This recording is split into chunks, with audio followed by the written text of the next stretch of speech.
পুরাতন মালদার সাহাপুর গ্রাম পঞ্চায়েতের উদ্যোগে মা বোনেদের সুবিধার্থে স্যানিটারি ন্যাপকিন ভেন্ডিং মেশিনের উদ্বোধন হয়ে গেল মঙ্গলবার।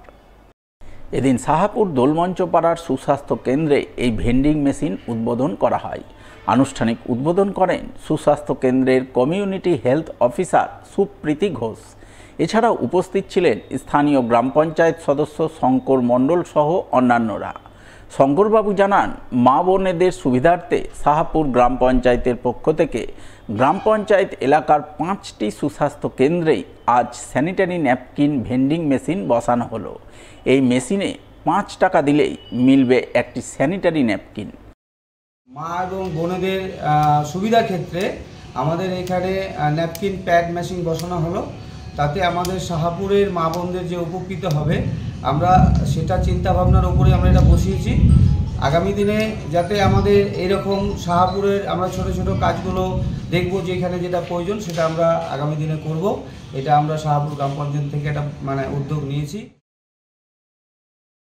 বাংলাদেশের দক্ষিণ অংশে তৈরি হওয়া নিম্নচাপ এবং বিহারের উপর অক্ষরেখা সক্রিয় থাকার কারণে গত 3 দিন ধরে বৃষ্টি হচ্ছে মালদায়। বৃষ্টি অব্যাহত থাকবে আগামী আরও 2 দিন। মঙ্গলবার এমনটাই জানালেন মালদা হাওয়া অফিসের অধিকর্তা তপন কুমার দাস। তবে বৃষ্টি হলেও বাতাসে অত্যধিক পরিমাণে আর্দ্রতা থাকায় বজায় থাকবে ভ্যাপসা গরম। হাওয়া অফিস সূত্রে খবর, এবছর এখন পর্যন্ত মালদায় বর্ষার বৃষ্টিপাতের পরিমাণ রয়েছে স্বাভাবিক। গত 1 জুন থেকে 29 জুলাই পর্যন্ত মালদায় মোট বৃষ্টিপাত হয়েছে 580 মিলিমিটার। আমাদের বে অফ বেঙ্গলের উপর একটা লো তৈরি হয়েছিল, সেটা আরও শক্তি সঞ্চয় করে ডিপ্রেশন তৈরি হয় এবং সেটা আমাদের এই দিকে তেমনভাবে আসেনি। সেটা আপনার উড়িষ্যা হয়ে ছত্তিশগড় ওই দিকে চলে গেছিল। আর একটা ট্রাপ আছে আমাদের বিহার, নর্থ বিহার থেকে মণিপুর পর্যন্ত।